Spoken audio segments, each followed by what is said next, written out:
Hello everyone. So unfortunate news to talk about here. So more Irish Navy ships have been tied up in port because of the lack of manpower. And as you know, it's very important for an island nation to have a navy. Obviously, as an island nation, you have to know what's going along your coastline, your waterline, your water that's under Irish territorial waters. And basically now, at this point, again, this is the question we have to say, and they need to ask: are they going to get rid of the navy? Because at this stage, there's not much point because nearly all of it nearly is tied up. To be totally honest, I say there's probably only two ships left, or even three at most, in the whole Irish Navy that's out at sea, that's actually patrolling Irish waters and keeping Irish waters safe and helping fishermen. And if God forbid, if something happened, an accident or something like that, or to even just make sure there's no drugs coming in on boats into the country, and things like that. Um, and again, the Irish state is very prone to that at the moment because there is no literally any navy.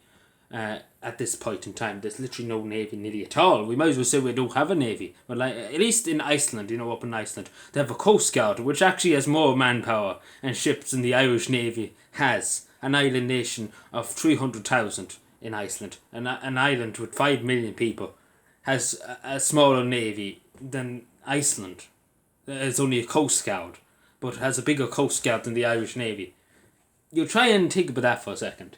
And even though they have bought two ships from New Zealand, and it's been delayed by months and months and months because they had nobody to sail the ships back on. So they bought them from the other side of the world and had nobody to sail it back to the Irish state. So, again, logic. They didn't buy it off the United Kingdom. They decided to go off to New Zealand to buy two ships.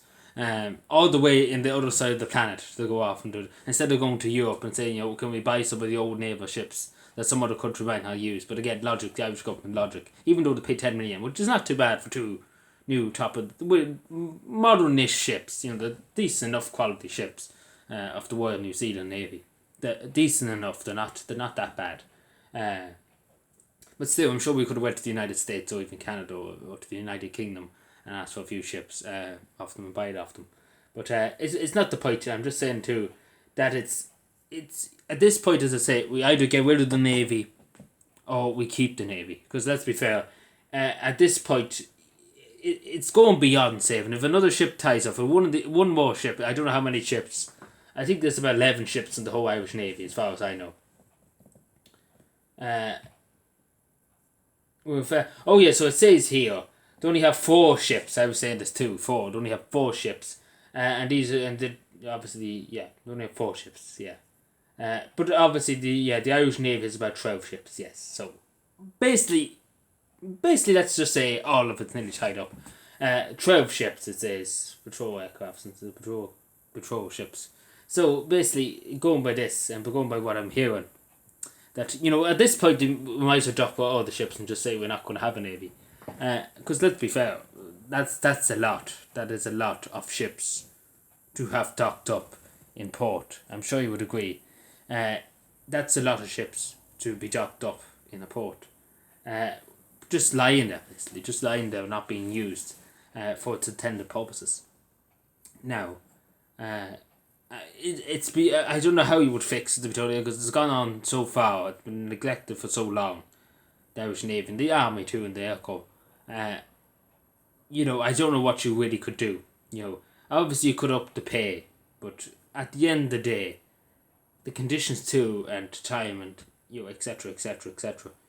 And as I say, it is a reason behind this, particularly with manpower. It's what causing all the big thing behind it all is the lack of pay. Obviously, you're at sea for a good few days and things like that, and they go out to the Mediterranean. They went out to the Mediterranean a few times, overseas journeys too, with the United Nations and things like that. So, and obviously it's hard because again, some of these people have come from different parts of the country, and a good few months probably near at sea at some stages in barracks, in the naval barracks in Cork, away from home and things like that. Who would want that for shitty money? Let's be fair. And obviously it's not an easy job. You have to scrub the decks to make sure the navy. In navy life, it's a hard life now. In the navy, it's a difficult enough life. Again, the crap ship too. It's not a big, huge ship. It's you have small enough ships and small enough beds. You basically don't have much of a bed, like a solid bed. You only have a bunk basically. unless you're probably at home for a few days, for a few weeks, or a few months, at a time. And we do this stuff to give them, we do this stuff to give them as better treatment as we humanly can. But it's we at this stage, as to say, we have to answer the question, and the question needs to be asked: are we going to just get rid of the Navy? Because at this stage, in my opinion, and to be totally honest with you, it's gone beyond trying to save. It is gone beyond trying to save. Unless we completely just dismantle the whole Navy and and build it up from the ground up, again, because it's the structure too of the Irish Navy and the Irish Army. That is the problem here. So again, to be totally honest, I don't know how we could ever get back to a full Navy. Well, not really a full Navy, but have a decent enough Navy to patrol Irish waters and to keep Irish waters safe. I think it's gone far past that, to be totally honest, unfortunately. But it can be saved. It can be saved if there is a will, within the defence forces, the higher ups of the defence forces, in the Department of Defence, within the government too, to pay them a bit extra. I know they're getting a bit extra, Navy salesmen and the Air Corps and the Army, but I do think we should give them a bit more than what we're suggesting and giving them at the moment. As you know, but Sean Rooney, who gave his life over in Lebanon for peace. Again, it's you at any moment something can happen, and your life is in danger. It's not like it's a holiday, and that's what we need to realise. That these women are putting their lives on the line, and the same as on Garda Síochána O'Connor too. But in the army, you're going over to and in the Navy too. Anything could happen. And that's just the that anything can happen. You don't know what's going to happen in 10 minutes. You just simply don't know. That's the unfortunate thing.